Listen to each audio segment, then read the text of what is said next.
Yo creo que uno debe decir lo que hace y hacer lo que dice. Eso es lo que pretendo señalar aquí.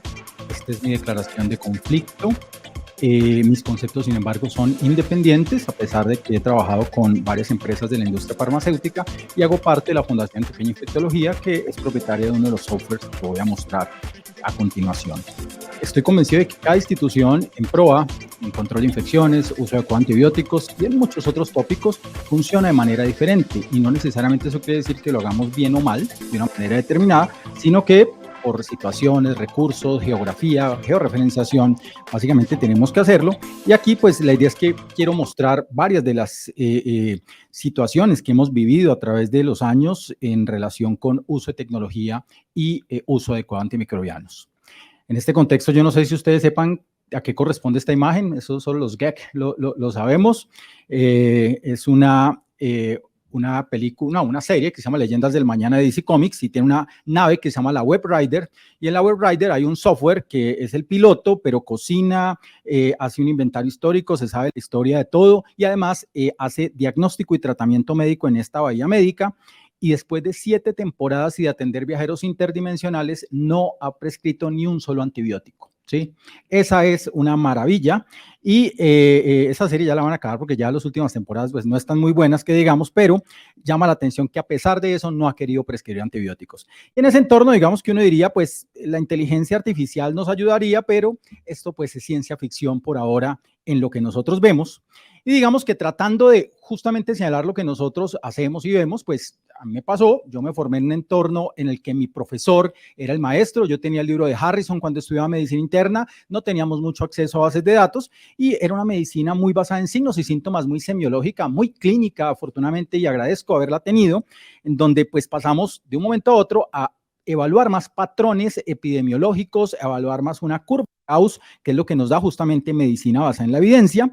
Y de un momento a otro nos dimos cuenta, especialmente cuando somos especialistas y trabajamos en hospitales de cuarto nivel, que lo que nosotros vemos con nuestro paciente que está al frente no está escrito en los libros y no está en los estudios clínicos.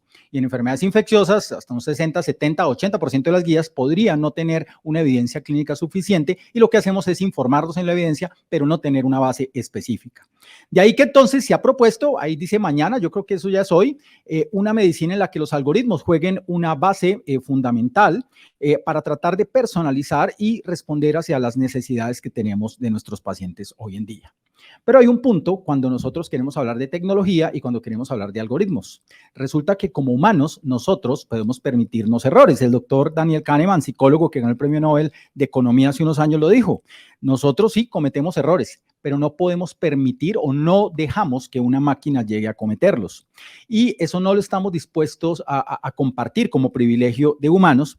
Y ante esto, digamos que una situación que emerge cada vez ante el uso de algoritmos y ante el uso de tecnología es que debemos monitorizarla, auditarla, y así como hablamos de gestión de antibióticos y hablamos de gestión de laboratorio, pues resulta que ahora, si vamos a usar algoritmos, también tenemos que hacer gestión de esos algoritmos.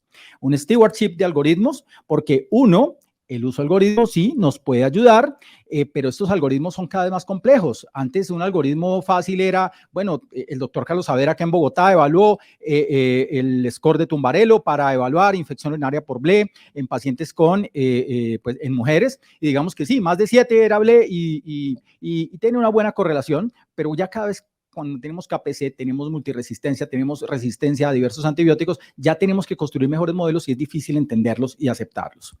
Históricamente, lo que veíamos es que una sola persona podía usarlo y lo que queríamos era que todo estuviera simplificado y en una calculadora clínica lo teníamos, pero eso ya no es así. Algoritmos como el de Framingham, de riesgo cardiovascular, pues son muy fáciles de llenar, pero en resistencia bacteriana eso no es tan fácil.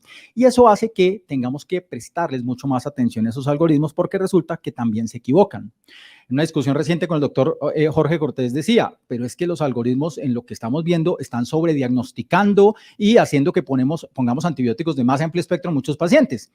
Pero las guías de práctica clínica hacen lo mismo. Tenemos varios estudios en Colombia. Yo hice uno de endocarditis en donde mostramos que el 70% de los casos de endocarditis eran sobretratados siguiendo cualquiera de las guías existentes en el mundo.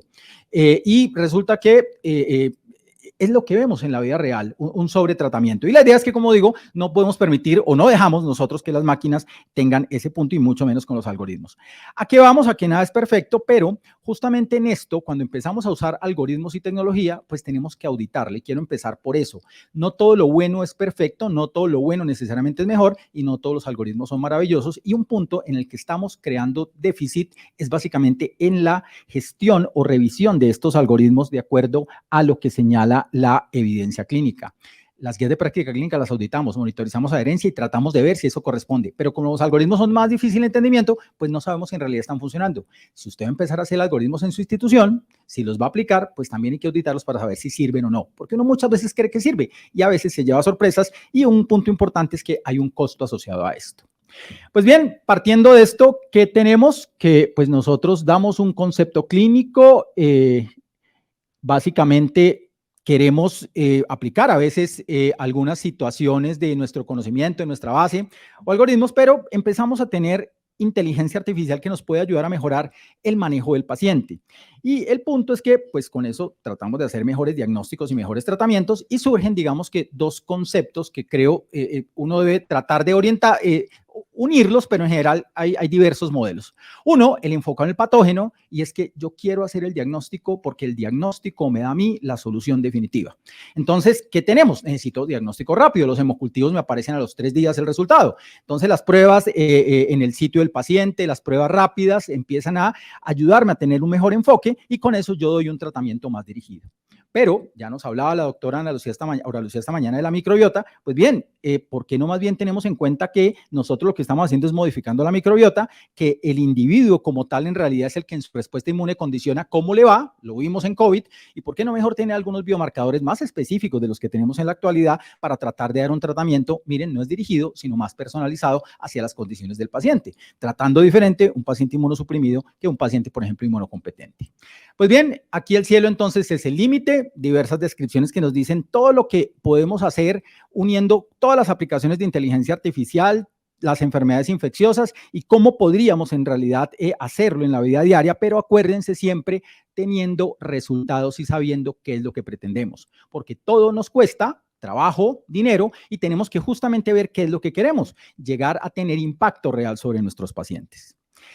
Mi concepción personal, y esto lo tomo de esta, digamos, tendencia que veo recientemente en gestión del laboratorio, gestión de los antibióticos y gestión del control de infecciones, y que está basada en los nudge, que son básicamente una idea que propone el Premio Nobel de Economía del 2017, el doctor Richard Thaler, con Cass Sunstein, que podríamos traducir como un pequeño empujoncito, el codacito, como dicen en Medellín, hey, parce, mira, cambia esto, ¿sí? Diciéndole, hey, algo está mal, o mira, date cuenta, o ten en cuenta esto, por favor. Es algo que sí, a la gente no le gusta que la critiquen, pero si se lo dicen de buena manera y lo decimos bien y lo decimos de una manera sutil, podemos llegar a impactar mucho y hacer que justamente hayan unos cambios. Esto lo denominan los autores paternalismo libertario. Hay gente que nuestra sociedad es paternalista, le gusta que le digan qué hacer y lo hace, pero hay otra parte de sociedad que no, que yo solo quiero hacer lo que yo quiera hacer. Y en ese contexto, esto llamativamente mezcla esas dos tendencias y dicen, usted le respeto su autonomía, pero váyase por este camino que probablemente es el camino que desde el comité, desde un grupo interdisciplinario, creemos que puede ser el mejor. Lo que se pretende es que se estimule, se incentive y se encamine mejor la toma de decisiones. Y entonces yo me presento, mi nombre es Gustavo Roncancio, no soy un líder de proa, sino soy un arquitecto de decisiones. En conjunto con el equipo que tengo, pues básicamente lo que pretendemos a través de manejar un liderazgo, y una vez uno de mis profesores me decía, bueno, ¿usted es un líder que inspira o que empuja? ¿Usted es de los que arrea, le gusta arrear gente, o de los que usted va adelante y quiere que todo el mundo lo siga? Pues bien, a veces hay que modelar las dos situaciones, y en esto pues comparo lo que hace un arquitecto con lo que nosotros hacemos. Un arquitecto tiene pues un plano de un apartamento, nosotros tenemos una guía de uso antimicrobianos en nuestro PROA, y ese pequeño empujón puede ser dar cápsulas recordatorias. Ojo, hay algo que se llama el paisaje, y el paisaje es que si usted tiene un aviso de higiene de manos que diga todos los días higiene de manos, si usted lo ve todos los días, no lo ve, lo deja de ver. Y eso tenemos que tener en cuenta que tenemos que manejar mucho mejor la comunicación y no saturar, sino dar la información adecuada en el momento adecuado y con la periodicidad adecuada. Cosas que podemos hacer, pues en la historia clínica electrónica, los recordatorios de pantalla que se pueden cambiar cada mes. Nosotros tenemos una experiencia, por ejemplo, en Sura, trabajando PrEP y enseñándole a toda la compañía a través de recordatorios de pantalla qué era PrEP, para que todo el mundo se enterara y viera que era una opción posible en el medio. Y a veces el WhatsApp pues sirve y voy a mostrar que finalmente el WhatsApp se ha convertido en el mejor medio para mí de control de infecciones, porque si alguien ve que algo está mal, pues le tomo una fotico y no lo manda a control de infecciones. Y a veces también en uso de antibióticos se convierte en una buena estrategia, especialmente para diseminación. Un arquitecto tiene que aprovechar el espacio para ver dónde pone una biblioteca, dónde pone un baño, dónde pone una situación adicional. Pues mejor nosotros, nos acaban de dar una excelente conferencia de PKPD, tratamos de evaluar qué hacer con eso. Y un punto importante ahí es tener los recursos de laboratorio, tener los niveles séricos y pues digamos que ya nos mostraron todas las ayudas tecnológicas que podamos usar, de las cuales pretendo hacer algo de revisión crítica. Como mencioné, todo esto requiere una auditoría de obra y está por los indicadores y hay que mostrarlo, ¿sí? Y ya tenemos muchas ayudas tecnológicas que son relativamente fáciles de usar, Power BI, los Tableau, el Google Data Studio o los sistemas institucionales como Almera, Sigo, el que usted tenga, que fácilmente pueden diseminar esta información. Y ojo, todo esto requiere un mantenimiento, todo edificio requiere un mantenimiento y nosotros el mantenimiento, tal como lo veo yo, es bueno, sí, actualizar guías, actualizar nuestros protocolos, actualizarnos nosotros como expertos, pero hay que hacer un booster, un refuerzo. Y usted debe saber en su institución ese refuerzo cada cuánto, cada 2, cada 3 años, cada 6 meses. Su planta de médicos de generales está cambiando cada 6 meses porque el 80% pasa a residencia. Pues entonces toca montar cada 6 meses un curso diferente porque básicamente la información se puede dirigir, desviar o perder. Y en ese contexto, el uso de estos empujones puede ser incluido, ojo, poco a poco dentro de lo que nosotros hacemos en nuestra planeación. A veces si metemos 10 innovaciones de golpe pasa que no se cumple ninguna. Por eso soy muy tendiente a que cuando vamos a hacer lluvias de ideas, cuando hacemos espinas de pescado, hagamos un pareto, definamos entre todos qué es lo más importante y trabajemos en uno de esos primeros y después vamos poniendo los otros y con varias situaciones adicionales. 1. Involucra al prescriptor primario en sus PROA. Y esto se aplica a cualquier modelo que usted tenga, ¿sí? Yo no consigo crear un programa o una guía de uso de antibióticos sin que quien lo hace todo el día, quien está en urgencias, no participe en esto, ¿sí? Hay que involucrar a enfermería además para que sepa y dé su opinión sobre cómo preparar las mezclas. Nosotros ponemos que se hagan bombas elastoméricas y resulta que no hay en el país. Entonces, eso tiene que manejarse también en el día a día e integrarse y punto importante, manejar los obstáculos que siempre aparecen y tratar de sostener el cambio. Vemos muchas publicaciones que nos dicen a veces, en un año cambiamos esto, pero yo siempre digo, bueno, yo llevo 15 años en esto. 15 años usted puede persistir esto, porque muchos nos dicen, no, es que yo disminuí el uso de antibióticos en los 2 primeros años. Llega un punto en el que usted no puede bajar más el uso de antibióticos porque trabaja en una institución de 4º nivel. Y ahí entonces, ¿qué más va a hacer? ¿Qué más puede mostrar que mejora dentro de su proceso? Para estos empujones ONUCH hay unas reglas que tomo aquí adaptadas de la conferencia de Priya Nori de IDWeek 2023 y que pues adiciono. Ya lo mencioné el primero, poco a poco vaya introduciendo los cambios. Yo estoy convencido de que debemos respetar la autonomía del prescriptor, ¿sí? Especialmente cuando está convencido de que es esto, usted como médico conoce a su paciente, lo viene tratando hace 10 años por una fibrosis quística y está convencido de que el paciente tiene una exacerbación infecciosa, pues yo que apenas voy a ver el paciente, ¿qué puedo decirle? Hagámosle cultivos y miremos qué perfil de sensibilidad tiene. Un punto muy importante en esto que manejamos con sistemas es evitar la fatiga del clic. Nosotros teníamos un sistema en el que teníamos que hacer 17 clics y nos demorábamos 10 minutos los especialistas para entrar al sistema. Y un día fui y le dije al ingeniero de sistemas, ¿usted por qué no cambia eso y que sea con un solo clic? Yo entiendo las barreras de seguridad que crean los sistemas, pero ¿por qué no lo cambiamos? Entonces, no, doctor, es que eso me consumiría 15 horas de trabajo. Entonces yo le dije, multiplique 380 médicos por 17 minutos y veamos entonces qué es lo que pasa con rendimiento y productividad. Y ahí entonces sí no lo cambiaron. Entonces, ese clic, clic, clic también se convierte en un efecto paisaje y es que si ponemos muchos avisos de advertencia, pues uno le da el clic rápido y simplemente lo pasa y no le presta atención a eso que está pasando. Entonces, por eso no es cuestión de dar muchos mensajes, sino el que es. La seguridad del paciente no es un riesgo y tenemos que convencernos todos. Si el sistema, por ejemplo, lo tengo con un punto de quitar antibióticos al 7º día o de quitar profilaxis después de una dosis, pues tengo que convencer a todo el mundo de que eso en realidad es lo que hace que tenga mejores resultados y puede impactar más. Algunas cosas es mejor no decirlas y en ese sentido voy al laboratorio. Algunos estudios, por ejemplo, dicen, ¿por qué tenemos que reportar todos los informes de urocultivos? Hay una experiencia muy bonita en Canadá señalando que cada vez que había urocultivos positivos de pacientes hospitalizados, no les entregaban el reporte del urocultivo, sino decía, este urocultivo es de un paciente hospitalizado. Y hemos encontrado que muchos casos son bacterias asintomáticas. Por favor, si usted está convencido de que en realidad esto es una infección urinaria asintomática que requiere tratamiento antibiótico, llame al laboratorio a cualquier hora, lo atendemos y le entregamos el reporte. Menos del 80% de los casos, en menos del 80% de los casos no se llamó al laboratorio porque decían, si esto es bacteria asintomática, ¿yo para qué llamo? Y veo ese urocultivo que no me va a ayudar a esto. Nosotros tenemos que en los comités de infecciones, en los PROA, hacer valer nuestro trabajo y hay que entender que, y hacerles entender a todo el mundo que todo cuesta.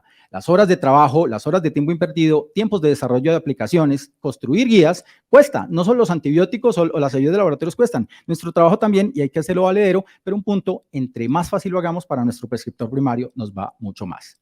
Ya hay varias experiencias descritas, en general, por ejemplo, en el laboratorio con cascadas de reporte, y digamos que también algunas ayudas que vamos a ver han ayudado a aumentar la adherencia a las guías de práctica clínica. Esta es la experiencia del Hospital San Joseph en Toronto, y a, en teoría, dirigir mejor la prescripción de antimicrobianos a lo que justamente los PROA, los programas quieren en este contexto. Pero hay entonces un punto muy importante.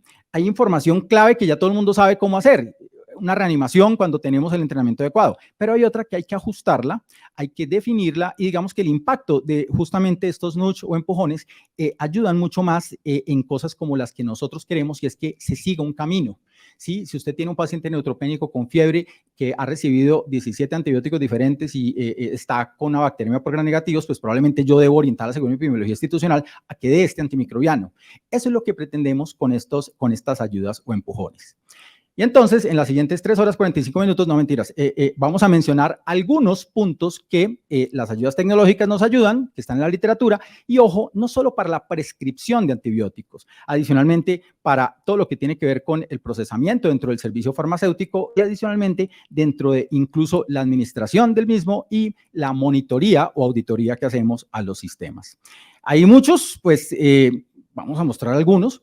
Pero una conclusión que, digamos, la literatura está señalando es que, uno, en general, no todos, pero la mayoría de las ayudas que nosotros tengamos van a disminuir el uso de antibióticos. Y esto tiene mucho más impacto, y para mí las palabras que más uso es impacto, busquemos en realidad un impacto. Esto tiene mucho más impacto cuando no hay nada antes. Cuando usted tiene unas tasas elevadas de consumo de antibióticos, unos DDD súper grandes, lo vimos en pandemia, hicimos algunas medidas, ajustamos nuestros protocolos y bajamos. Cuando usted tiene tasas altas es cuando usted más impacto ve.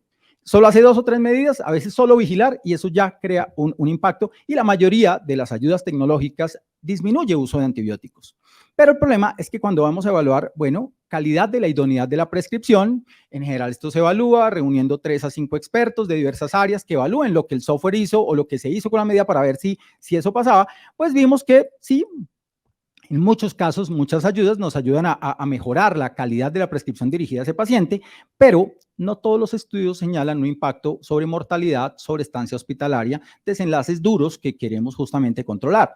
Y cuando vamos a ver resistencia bacteriana en entornos como el nuestro que tenemos, a veces incluso vemos que esto sí, bajamos uso de antibióticos, los prescribimos mejor, pero la resistencia a veces no baja, ¿sí? O baja un año, pero al otro año subió. Y es lo que tenemos que justamente, creo, evaluar y tener en cuenta en el tiempo. Partiendo de esto, entonces, yo quiero mostrar 2 enfoques, uno que concibo como pro-institucional y es como las ayudas que podríamos tener para que las usemos todos dentro de nuestra institución de salud y otra que es el pro-individual y es las ayudas de laboratorio que uno como, las ayudas tecnológicas que como prescriptor primario yo podría usar.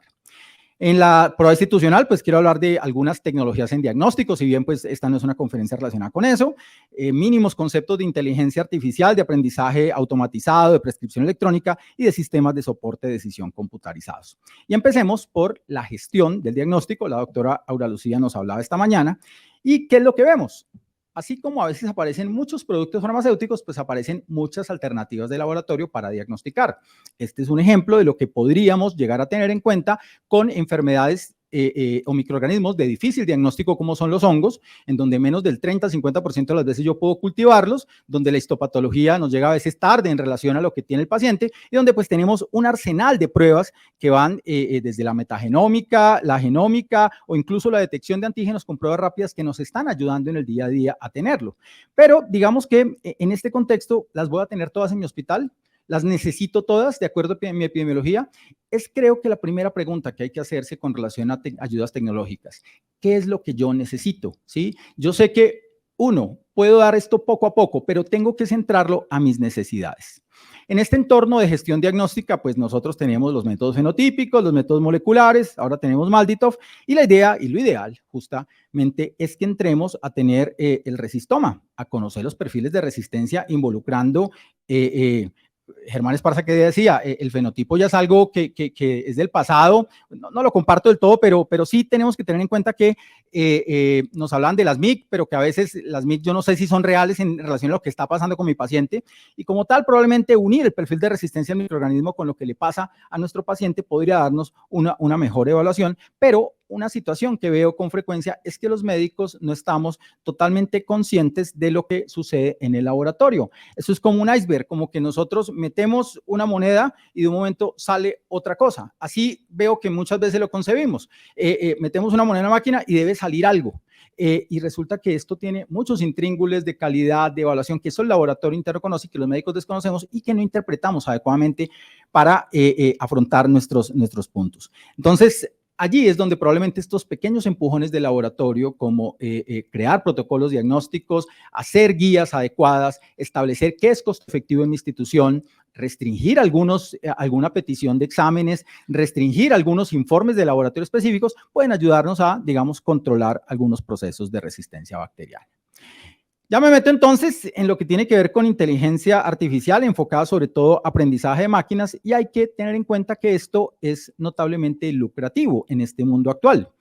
Andrés Oppenheimer en uno de sus libros decía, nuestros hijos van a estudiar carreras que no existían cuando ellos nacieron, ¿sí? A mí me pasó, cuando yo nací, no existía la infectología como una ciencia totalmente dedicada, como una subespecialidad, por ejemplo, la medicina interna, y digamos que en este contexto lo que espero es que mis hijas estudien otra cosa, y probablemente mucho de esto va enfocado hacia tecnología, y claramente lo que estamos viendo en inteligencia artificial, por ejemplo, en todo lado es notablemente astronómico en cifras, pero también esto tiene que ver mucho con inteligencia artificial aplicada a medicina, donde ven ustedes las cifras que están empezando a aparecer.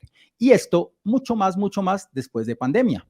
Antes de pandemia tenemos algunas aplicaciones, pero después de pandemia se empezaron a desarrollar múltiples modelos, simulaciones, programas para tratar justamente de entender más el fenómeno, y esto digamos que comercialmente o como modelo de negocio se ha disparado en el mundo y pues digámoslo también en Colombia con algunas startups de tecnología que vemos.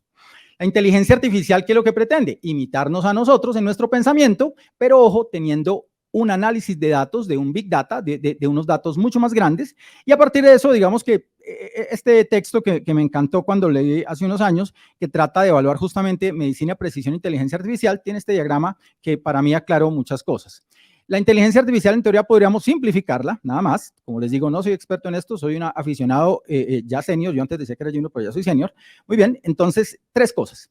Aprendizaje automatizado, aprendizaje de la máquina. Básicamente, nosotros le enseñamos o la máquina aprende de los datos con pruebas de prueba y error. Hay reconocimiento de patrones y el conocimiento en general se aprende, vuelvo y lo insisto, de los datos. Hay que entrenarlo, pero una vez entrenado puede darnos resultados muy importantes. Dos, el procesamiento del lenguaje neural. El mejor de los hallazgos o de los ejemplos Siri o cualquiera de los sistemas que reconocen nuestra voz para orientarnos y darnos una dirección. Es descifrar el lenguaje humano, que es complicado, pero que tiene algunos patrones que se pueden reconocer, pero también, en general, en este contexto de la medicina, el reconocimiento de imágenes es como el campo que yo veo más avanzado dentro de ayudas diagnósticas en medicina, en donde ya el software nos puede ayudar a definir eso es COVID o no es COVID. Estamos trabajando en puntos como esos, esto es bacteriano, esto es viral, o también incluso en teledermatología, donde nos pueden señalar esta lesión sí sugiere con un 89% de posibilidad que sea monkeypox versus varicela en algunos entornos. Y digamos que hay un aprendizaje profundo que tiene que ver con redes neuronales, se trata de imitar los cerebros biológicos con múltiples capas, y lo que nosotros hacemos como prescriptores primarios en esto que hacemos todos los días, y yo pues aquí pongo lo que nosotros hacemos con nuestros residentes, es que bueno, usted vio el paciente, mi primer punto, ¿usted tiene o no tiene infección? ¿El paciente tiene o no tiene infección? ¿Es serocultivo en realidad sí corresponde con una clínica del paciente o es bacteriología asintomática? El paciente, ¿cuál es el foco? Eso para mí como infectólogo es muy importante. ¿Cuál es el microorganismo más probable para definir un punto de diagnóstico y terapéutico? Y cuando voy a establecer justo esa secuela, pues hace unos años me encontré con esto que se aplica en negocios y pues que adoptamos y es las 9W. En realidad, pues, ¿por qué? En realidad el paciente sí tiene una infección o es solo una colonización, le debo tomar cultivos. Todo lo que tenemos que ver con individualizar al paciente aquí, pues podríamos discutirlo uno a uno, pero ese es en general un proceso complejo que hacemos en el día a día y de allí que entrenar a una máquina para que haga esto no es tan fácil. Y cuando vamos a justamente hacer un enfoque de aprendizaje de máquina o de aprendizaje automatizado, básicamente tenemos que tratar de ver cómo lo entrenamos. Puede ser muy fácil dándole un entrenamiento supervisado y que puede ser binario, es decirle sí o no. El paciente tiene este color rojo, sí o no. A través del reconocimiento visual dice sí o no. Pero eso no es la medicina. Entonces vamos ya con procesos de multiclase y si el paciente tiene infección respiratoria, alta, baja, es neumonía, es absceso, es derrame pleural, eso ya va empeorando, digamos, todo en el contexto de más datos que necesito tener y más modelos que debo armar. El entrenamiento no supervisado es lo que más se acercaría a lo que llamamos medicina personalizada. Lo podemos hacer a través de grupos o de agrupamientos, o lo podemos hacer a través de algunos modelos. Y digamos que en esto lo que no queremos predecir, lo que queremos es juntar datos para tratar de mostrar realidades. Y bajo estos contextos, pues, bueno, se junta además la minería de datos, que ya es buscar datos de dónde salen. Digamos que cuando usted ya dijo, voy a hacerlo progresivamente o voy a instaurar o me voy a meter en un programa de estos de ayudas diagnósticas o de ayudas terapéuticas con soporte en tecnología, yo pues tengo que definir, bueno, con cuál modelo me voy a ir y tengo que definir qué tipo de automatización le quiero dar al modelo. Un modelo que tome todas las decisiones y simplemente sea, como menciono yo, meter una moneda y sacar un dato, o en donde el prescriptor debe intervenir, no solo aportando datos o escribiendo, sino también teniendo su concepto asociado. De una vez me adelanto y señalo que en prescripción de antimicrobianos, creo que todos los softwares que hay y las ayudas que tengo tecnológicas van enfocadas hacia acompañar al prescriptor, no una única alternativa de toma de decisiones basadas en la tecnología. Lo que pretendemos es, o lo que se pretende con estas ayudas es ayudar. Hay un punto establecido y es que nosotros estábamos acostumbrados desde hace rato a tener herramientas de inteligencia artificial en el antibiograma con el sistema experto, que fue la primera manera de aprendizaje de máquina que pues está escrita en gran aplicación en el mundo. Y el sistema experto básicamente nosotros entrenábamos al software del laboratorio para decirle aquí restringe este antibiótico, si el paciente es resistente a ceftriaxona y resistente a ceronán y tiene una E. coli, pues lo más probable es que tenga una beta-lactamasa de espectro extendido y es resistente a todas las cefalosporinas de primera y segunda generación. Bueno, eso surge, pero digamos que ese entrenamiento que da una persona puede estar sesgado, puede estar acomodado, y ahora digamos que el aprendizaje de máquinas va enfocado hacia no aprender de las personas, sino aprender de los datos. Usted le entrega la megadata, le entrega todo el reporte histórico de microbiología de los últimos 10 años y él basado en eso reconoce patrones, lo mezcla con lo que tiene control de infecciones, lo mezcla con lo que tiene las historias clínicas y trata justamente de tener resultados. De ahí que sí, hay algunos puntos de algoritmos para resistencia bacteriana, pero lo que más se ha trabajado es en VIH, con las bases de datos que tenemos, en modelación de epidemias, como estuvimos viendo, o también en descubrimiento de nuevos antimicrobianos o bacterias. ¿Qué es lo que usualmente hacemos? Pues nos reunimos con el ingeniero de sistemas y queremos, uno, montar un proyecto. Dos, queremos hacerlo dirigido hacia este objetivo. Y los ingenieros de sistemas siempre nos dicen, yo le puedo entregar a usted un resultado dependiendo de la pregunta que me haga. Si es una pregunta grande, yo quiero disminuir el consumo de antibióticos en mi clínica. Eso es casi imposible de resolver solo con una ayuda. ¿sí? Mientras tanto, si hago una pregunta muy específica, yo quiero controlar bacilos gramnegativos productores de metalactamasas, metalobetalactamasas en la unidad de cuidado intensivo que tengan estas condiciones, ahí de pronto sí nos pueden ayudar más. El otro punto es tener datos de buena calidad y desafortunadamente hemos empezado a construir eso, pero no es una cultura global dentro de nuestro sistema y a pesar de tener historias clínicas electrónicas, no necesariamente tenemos datos de buena calidad. Lucho mucho contra el copy-paste. Cuando uno está en consulta atendiendo pacientes y llegan pacientes con 217 páginas de historia clínica, donde en 216 todas dicen lo mismo, ¿sí? Y no tienen nada diferente, pues eso no ayuda y al contrario retrasa los procesos. Ya basado en eso, pues uno evalúa epidemiología, hace una modelación matemática, se crea un modelo que trate de predecir y ese modelo pues hay que entrenarlo, evaluarlo, probarlo y hay que, ojo, no se construye un modelo, se construyen varios, se hacen las predicciones y se trata de ver cuál es el que más se ajusta a lo que uno quiere. Y acuérdense, no son perfectos, van a tener probabilidades específicas. De ahí que, si nosotros queremos meternos en esto y vamos a ir donde nuestro departamento de sistemas o queremos contratar a alguien que nos ayude a montar procesos de inteligencia artificial o ayudas tecnológicas en nuestra institución, la primera cosa es, ¿tengo los datos suficientes para cargar ese modelo? Porque si no tengo los datos, va a ser muy difícil. Dos, los clínicos debemos unirnos a hacer sinergia con sistemas para hacer eso, saber que hay que validarlo y un punto muy importante, un punto que quiero señalar, un modelo decente que hace predicciones muy precisas, pero que no tiene impacto sobre costos, mortalidad, seguridad del paciente, pues puede funcionar muy bonito en el smartphone, pero si no impacta, probablemente no me va a servir. Debe ser claramente fácil de entender y ese es un problema que vamos a ver con los modelos PKPD y aplicaciones. Y un punto importante, hay que centrarla en el usuario. El usuario es quien la maneja en el día a día. Y si es muy difícil esta aplicación de usar, pues claramente todo ese tiempo y dinero va a ser perdido porque si el usuario no lo maneja adecuadamente, vamos a perder algún punto de tiempo. Vamos a ver si me vuelvo. Todas estas aplicaciones que ustedes ven aquí a la izquierda de la pantalla surgieron como grandes alternativas para trabajar en uso adecuado de antibióticos, diagnóstico de enfermedades infecciosas y control de la resistencia. MyCin nace en 1978, ¿sí? Y como tal, pues no tuvo grandes desempeños. Antibiotic Assistant y Teradoc, yo creo que quienes tuvimos... ¿cómo era que se llamaba esto? PDA, las asistentes portátiles de hace unos 20 años, teníamos esos programas, eran muy lentos, no ayudaban necesariamente mucho, y digamos que Watson salió como la gran innovación de IBM, lo sacaron en un concurso de Jeopardy y le ganó a todos los humanos que compitieron con él, y se dijo, no, esto en medicina le va a quitar el puesto a los médicos, y ya IBM vendió las acciones o vendió toda la gestión que tiene Watson, porque básicamente no se ha podido lograr un impacto real. Entonces, digamos que la solución en esto no es definitiva, y hay una situación muy importante que este artículo me muestra de una manera. Miren los países que están en negro en ese mapa mundi. Desafortunadamente, la tecnología es una señal de inequidad, ¿sí? Tal cual como lo vemos. Tenemos que incluso cuando se evalúan sistemas o intervenciones de aprendizaje de máquinas, miren ustedes, mujeres, poblaciones de minoría son menos, digamos, condicionadas en esto. Y una gran crítica que existe a algoritmos y a inteligencia artificial es que se ha probado, por ejemplo, que hay digamos, mayor tendencia de estos programas a decir, por ejemplo, que los pacientes de raza negra están más enfermos y eso está claramente evaluado en la literatura.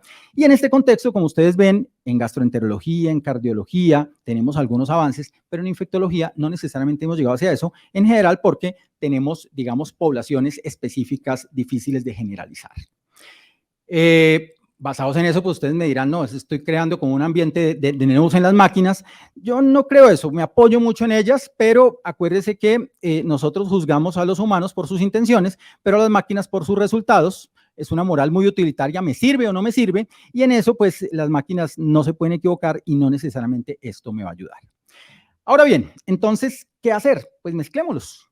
¿Sí? Creemos protocolos, normas, allí los humanos aportamos mucho, pero a veces no tenemos todos los datos. Tener la máquina que tiene suficientes datos, pero que eso usualmente puede sobrepasar las normas y los protocolos. Y también tenemos pues una revisión de expertos que nos puede ayudar a auditar ese proceso y crear una mejor relación. Entonces aquí sí ya voy a empezar a mencionar algo de lo que veo en la literatura que está describiéndose y que podría ayudarnos en ciertos contextos y mostrar algunas experiencias que hacemos.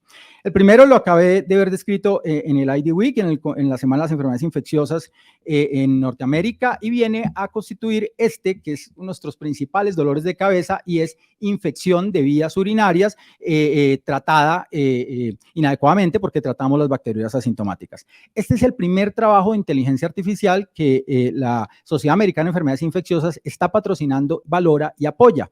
Y básicamente lo que se quiere es trabajar con lo que llamamos del procesamiento del lenguaje neuronal, y lo que hacen es tomar de los datos de la historia clínica, leerlo, tomarle una foto y decir, bueno, esta paciente, ¿qué datos en realidad me aportan para saber si es infección urinaria o no? Entonces miren los que marcan en morado: disuria, dolor pélvico, frecuencia, hematuria, y basados en eso han entrenado modelos que tienen, digamos, una buena sensibilidad para tratar de llegar a establecer el diagnóstico. Se pretende, y digamos que yo, la verdad, también estoy trabajando en esto.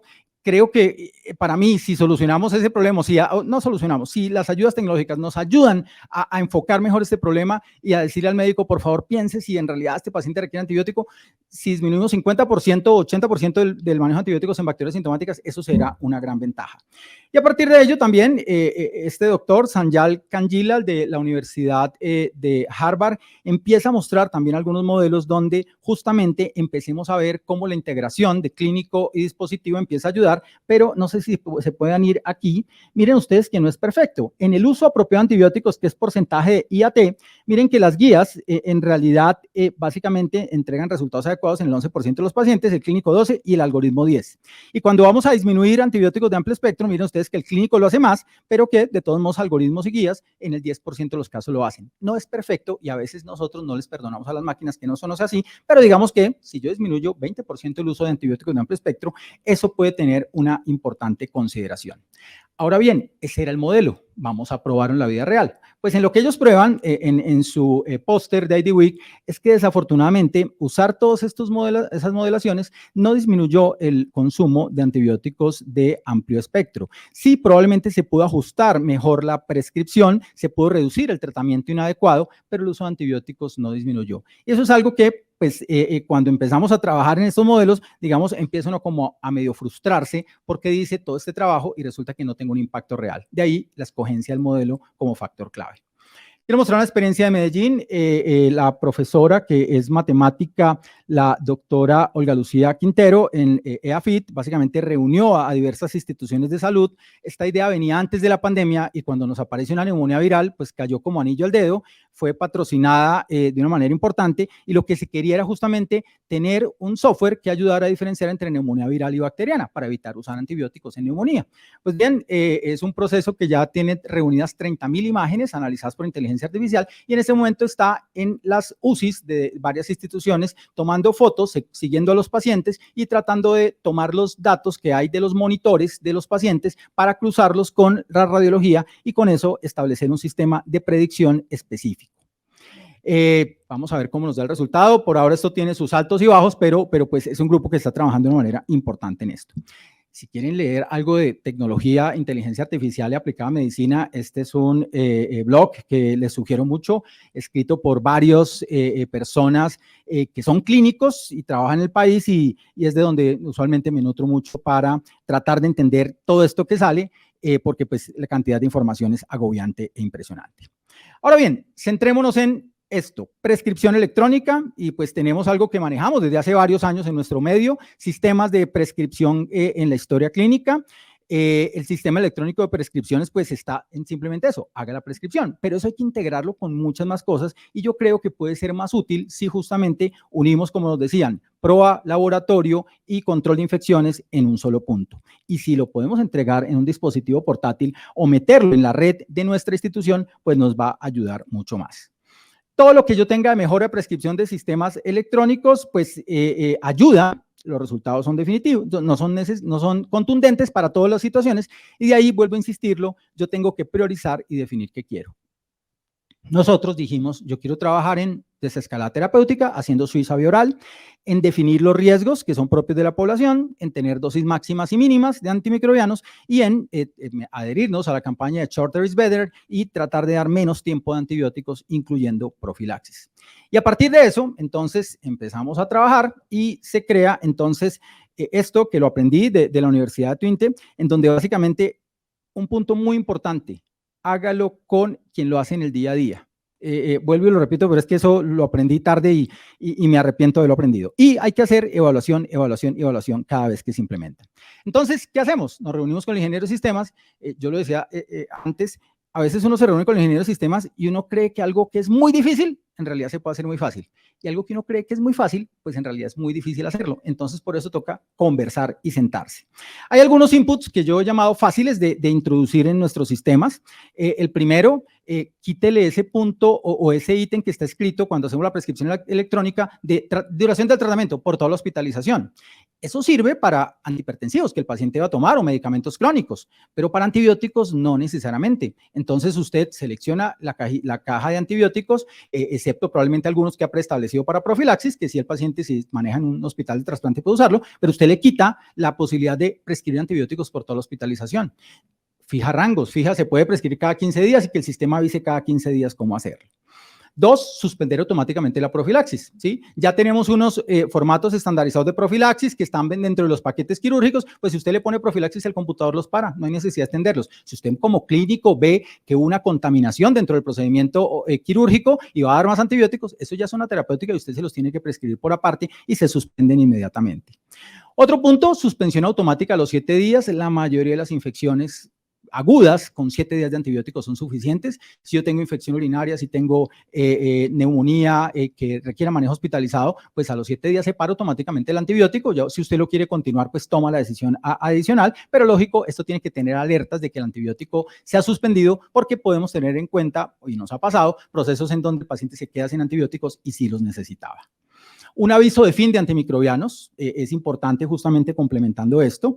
Y otro que es de los que más me gusta, 72 horas de antibiótico con algunos preestablecidos que tienen buena biodisponibilidad, levofloxacina, metronidazol, ciprofloxacina, trimetoprim sulfamethoxazol. Usted los puso endovenosos y a las 72 horas el computador le pregunta, este paciente ya lleva 72 horas con un medicamento endovenoso que tiene buena biodisponibilidad. ¿Requiere usted seguir con el endovenoso o lo podemos pasar oral? ¿Sí o no? Y sí, le abre inmediatamente la zona de prescripción oral. Dosis máxima, lo tenemos para algunos, entonces, paciente que pesa 90 kilos, 9 ampollas de trimetoprim sulfa y la evidencia está diciendo que probablemente no hay que dar dosis tan grandes. Entonces, una circunstancia es disminuir el punto. Le tengo que dar en realidad más de 6 gramos de meropenem a mi paciente en el día. A veces, pues uno ve que se sobreprescribe en pediatría, sobre todo a veces vemos que le dan más dosis a los niños que a los adultos, cuando pues los niños pesan mucho. Y en ese contexto, digamos que tener un punto de dosis máximas, simplemente le pregunta, ¿usted está dando la dosis máxima? Usted le está prescribiendo 5 gramos de vancomicina a un paciente ajustado por su peso. ¿En realidad los necesita? Mire que en general se dice que 4 a 4.5 gramos debe ser la dosis máxima en el día. Solo esa alerta ya puede evitar, sí, yo no sabía eso, que vancomicina es la dosis máxima, mejor le prescribimos otra cosa o consulto a infectología. Y un punto que nos ayuda mucho es que el paciente se vaya con la prescripción ambulatoria. Usted prescribe el medicamento y abajo le aparece algo en lo que la mayoría de las veces estamos fallando. ¿Con qué debe tomar el medicamento el paciente? En ayunas, debe tomarlo alejado del omeprazol, debe tomarlo cerca del omeprazol, debe tomarlo con comidas. Entonces, usted simplemente arma los menús y esto fácilmente se da y nos ayuda a tener mejores calidades de atención y son relativamente fáciles de armar. Alguno, no pude traer muchos ejemplos porque no me dejaron, no alcancé a pedir el permiso a tiempo. Que lo tomo de lo que tuvimos hace, lo último que pusimos, y es básicamente establecimos en nuestra institución, que es una institución especialmente cardiovascular, algunos medicamentos que para nosotros en el histórico del Comité de Clínica Segura y en lo que tiene que ver con farmacovigilancia habían tenido problemas, desenlaces negativos o habían llevado a complicaciones centinela.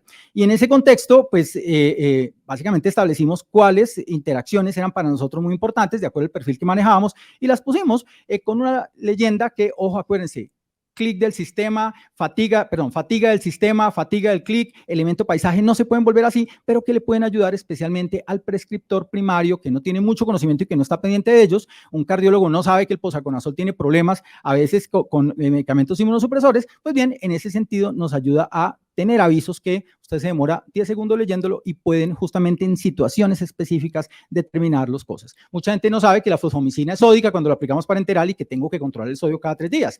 Que la aptomicina, pues tengo que hacerle una CK al menos 2 veces por semana, que trimetoprim-sulfa tiene muchas interacciones, especialmente con medicamentos que suben el potasio, y eso puede evitar llevarnos a diálisis a un paciente. Ahora bien, otras cosas en las cuales nosotros hemos intentado, algunas las hemos hecho, otras han sido más difíciles y yo los llamo procesos más complejos dentro de esta prescripción en la historia clínica electrónica, y es unir la guía práctica clínica con el grupo relacionado de diagnóstico. Usted le puso neumonía, código J189, inmediatamente le sale, esta es la guía institucional. ¿Cuál de estos 2 antibióticos o 3 quiere sacar? Eso lo hemos hecho, varias instituciones del país lo tienen, incluso pueden mostrar la resistencia, y la clave es grupo relacionado de diagnóstico, código diagnóstico CID10, que se una simplemente con un link a una casilla de guía de práctica clínica. Es bonito, cuando uno lo muestra en los procesos de acreditación, maravilloso. El impacto, eso no se ha medido necesariamente en muchos contextos, porque a veces justamente hay pacientes que necesitan salirse de esa guía de práctica clínica y si el sistema no lo permite, pues tenemos algunos líos adicionales.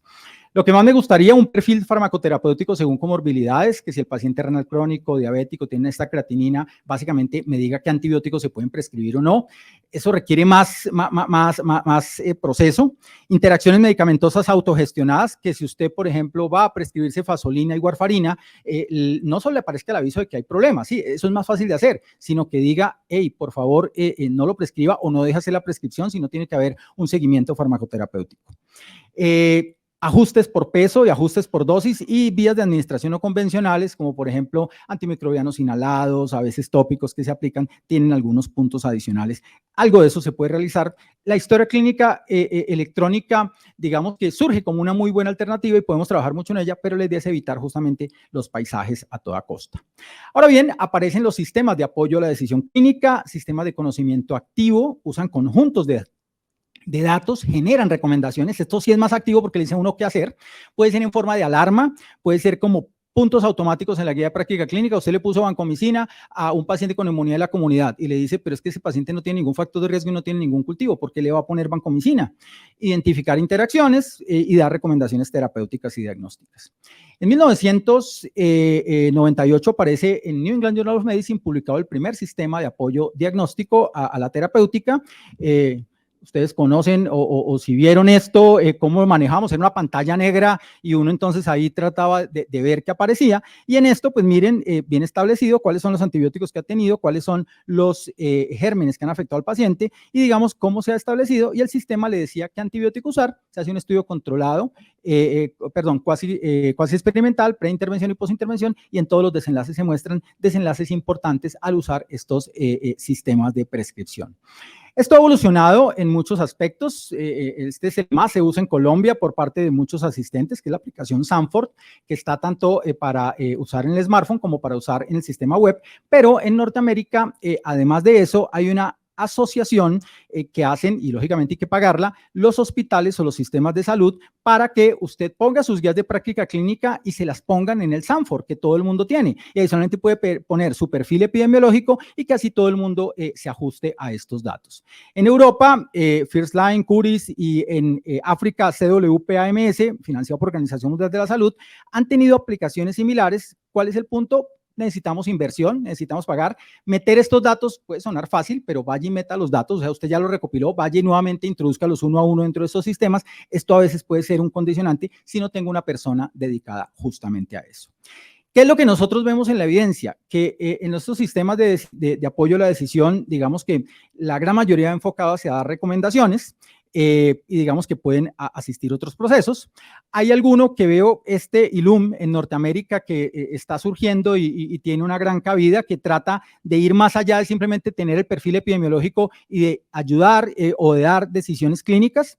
Y este es el que yo más usé en algún momento de mi vida. Isabel, lo conocí cuando era interno, después de residente hice una pasantía en la Universidad de Miami y tenían este software que nos daban un código y permitía entrar. Y es una máquina de diagnósticos. Le da a usted 15 diagnósticos diferenciales que se ajustaban mucho a lo que vemos con el paciente, dados específicamente por la condición geográfica, el estado social, las comorbilidades. Y digamos que en ese sentido lo usé mucho tiempo. Ya sabemos que cuesta $150 al año y disminuye un poco la incertidumbre que se manejan y tiene conexión con diversas guías de práctica clínica. El punto es que yo me enfrento con el paciente todos los días, veo todos los puntos que nos dijeron y tengo que prescribir antibióticos y tener en cuenta muchas situaciones. Y en ese sentido, digamos que si encima nos ponemos a evaluar PKPD y a tratar de usar justamente monitoría del medicamento, pues tengo que tener mejores opciones para usar. Y de ahí que empiezo a hablar de una ayuda desde el punto de vista individual, teniendo en cuenta que estas, creo, son la mayoría de las situaciones o condiciones que nosotros como infectólogos o prescriptores de antimicrobianos debemos tener en cuenta para dar un antibiótico o un antimicrobiano diferente a un paciente. Y en este sentido, pues hay muchas cosas en que pensar y algunas de las opciones que yo uso en el día a día, pues las quiero presentar, no tengo ninguna relación comercial con ellas. La primera que yo la veo como desconocida se llama la guía Mensa. Y la escribe, su diseño original fue de Josep Mensa, infectólogo español, ya en retiro, ahora respaldada científicamente por Alex Soriano, y en donde, pues para mí, y la conocí sobre todo en pandemia, los europeos tienen muchos problemas similares, como decía la doctora Lucía, a nosotros, y en Gran Negativos manejan muchos entornos de adelanto terapéutico y diagnóstico que a veces, por ejemplo, la guía Sanford se queda colgada.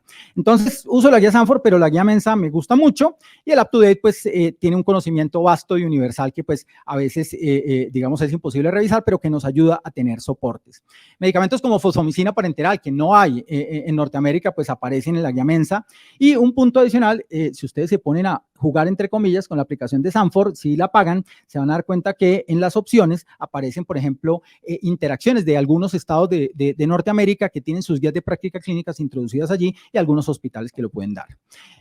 La guía Sanford también existe en versión web y, por ejemplo, lo que nosotros hicimos fue comprar uno para la UCI, donde todo el mundo pues lo usara de una manera importante. Software de interacciones, el que a mí más me gusta es Medscape, porque básicamente pues me parece más bonito, aunque lo que uno ve es que Medscape tiene más interacciones de lo que, por ejemplo, Drugs.com, que es el referente en general desde hace muchos años, manifiesta, y lo ideal es que pues esto puede ser fácilmente asequible. Si trabajamos con VIH, pues el software de la Universidad de Liverpool nos ayuda, y en estos contextos, digamos que también UpToDate puede tener un software de interacciones que nos ayude en la prescripción. Aquí menciono, si algún día llega Paxlovid, lo que tendríamos que hacer y evaluar justamente para tratar con el software de la Universidad de Liverpool de tener en cuenta a la hora de tener diversos puntos diagnósticos o puntos de interacciones. Este yo lo veo desconocido, lo he empezado a usar, me ha parecido maravilloso, es Proanet. El doctor Quirós, médico infectólogo, con doctorado, maestría en muchas cosas, lo diseña en conjunto con diversas sociedades y especialistas de diversos países, y creo que se acomoda mucho a lo que yo quisiera tener o diseñar, y en este contexto creo que está subutilizado en nuestro medio y nos da muchas ayudas. Es un software libre que cualquiera puede descargar y que oriento mucho hacia su uso. Ahora bien, el mejor de todos en PKPD, que nos hablaron esta mañana, pues es Best Dose, ¿sí? Pero Best Dose, uno, pues se producía en el laboratorio de farmacokinética aplicada de la Universidad del Sur de California, pero el doctor Yelif muere y digamos que no han sacado nuevas versiones. Si usted lo quiere, debe escribirles y ellos se la mandan, pero pues nosotros hemos trabajado con Best Dose y no es tan fácil, hay que programar entre comillas y por paciente se demora uno 15 a 20 minutos cuando ya le ha cogido el ritmo. Y pues si tengo que ver 16 pacientes de UCI, eso a veces hace que tenga problemas. La inferencia bayesiana lo que pretende justamente es tomar los datos de muchos pacientes para ayudarme en mi contexto, y digamos que en eso pues desde hace muchos años tenemos diversas aplicaciones. Para mí Best Dose es chévere, pero es difícil de manejar. Esta es una aplicación gratuita, también tiene una versión paga, yo la uso hace 15 años, la instalé y en todos los celulares por los que he pasado ha servido, y la verdad yo lo correlaciono con lo que tenemos en la actualidad para evaluar PKP de vancomicina, y pues me sigue sirviendo después de 17 años de uso, una versión que está hecha hace 17 años que incluso permite hacer análisis de inferencia bayesiana. Aquí pongo diversas aplicaciones que existen para usar vancomicina, Banco PK, que es la única que tiene ajustes adecuados para función renal, porque CleanCalc, que tiene la asociación de vancomicina, BancoCalc, TMX y el de la Universidad de Detroit, no están diseñados para pacientes con alteración renal, paciente en ECMO o paciente en hemofiltro. Solo Banco PK es el que tiene estos ajustes, e incluso hay advertencias dentro de los otros softwares para que no lo usemos en estos contextos. Bajo esos puntos de vista, los más fáciles de usar pueden ser Banco PK y ClinCalc, y digamos que cuando evaluamos en evidencia clínica qué es lo que tenemos y correlacionamos con los patrones de referencia, pues vemos que, miren ustedes, a veces sobrediagnostican en realidad el ABC bajo la MIC, o a veces en general subdiagnostican, y este es un punto que hay que considerar, pero son una ayuda que se aproxima en un 70-80% a lo que nosotros vemos en la vida diaria. Aquí tiro una cuña. Los invito a revisar la literatura, el doctor Andrew Short, el doctor Brad Spielberg, en relación sobre, esta mañana nos decían, veamos PKPD, pero hay algunos puntos que quisiera discutir más tarde sobre si en realidad todo esto que nos dicen de análisis bayesiano y de tomar 2 niveles en realidad se puede ajustar a nuestro medio, y sabiendo que en el 60% de los hospitales de Estados Unidos no hacen estas situaciones. Cuando yo tenía iPhone, esto era lo que más usaba. No me ayudaba con las dosis, pero sí me ayudaba a tener todos los pacientes de la UCI en mi lista, meterlos en el día a día, evaluarlos con los protocolos y meterle la MIC y básicamente señalar específicamente algunos puntos PKPD, pero ojo, no me daba la dosis adecuada. Y me decía a los 7 días y lo seguía, y digamos que en cierto modo alcancé a recopilar una base importante de datos. Es un software pago, pero que nos ayudó mucho cuando empezamos en PROA. Y un punto que quiero señalar es esta aplicación del doctor David Guerra en Medellín, Torre de David. Él es médico farmacólogo y básicamente desde hace unos 10 años le está trabajando a crear un desarrollo como tal. Le hemos ayudado en algunos puntos. Ha sido difícil porque cambia los puntos de corte, porque vemos que no se ajustan a nuestros pacientes, pero él está depurando cada día, ya tiene una intención de patente, y el app que espera sacar para 2022-2023 creo que va a estar a la altura de muchas de las que existen en el mundo. Finalmente, les quiero compartir una aplicación que formula mi compañero y profesor, el doctor Juan Carlos Cataño, que se llama Aptibiograma, que básicamente, pues esta tiene costo. Lo que quiere justamente es tratar de que manejemos mejor el antibiograma, individualicemos esto con relación a los datos del paciente, se ponen los datos que ustedes ven ahí, que pueden estar individualizados, y se dicen dónde tiene la infección, se evalúan estas condiciones, usted define o escribe qué antibacteria le aparece en el cultivo, en este caso es un fecalis, y digamos que en este contexto es un solo hemocultivo que crece, por ejemplo, bueno, este es un estafilococo epidermidis, ahí me confundí, y le mete los datos. Pues bien, él le dice finalmente, después de evaluar eso, usted le pone los datos de la MIC, le dice, por favor tenga en cuenta una cosa, un solo hemocultivo a las 22 horas en un paciente que tiene esto, primero que todo, descártele contaminación. Y si no, pues las alternativas terapéuticas que tiene son estas, y basadas en los datos que usted nos ha entregado, probablemente esta es la dosis que usted debe emplear. Es una aplicación que ayuda. Yo creo que muchas de estas aplicaciones más ayudan al prescriptor sin experiencia, al prescriptor primario, al que se tiene que enfrentar todos los días. Uno dice, pues al infectólogo no necesariamente le van a ayudar, pero se han convertido en una muy buena herramienta y estrategia para trabajar. Ya para acabar, entonces, quiero presentarles al doctor Robert Weinstein. Acaba de sacar un libro excelente, de los mejores en control de infecciones que hay en el mundo. Y el doctor Weinstein, que pues tiene todos los títulos del mundo, siempre dice, si usted puede escoger entre educar e influenciar la conducta humana o introducir un aparato, escoja siempre el aparato le va a ver mejor. Pero yo les quiero presentar a mi compañero, profesor, Carlos Garcés, infectólogo, pediatra, intensivista, cardiopediatra, trabaja conmigo hace 15 años en la clínica, y él siempre me dice, no ponemos nuevas tecnologías hasta que los procesos estén avanzados. ¿Ustedes a quién le van? ¿Weinstein o Garcés?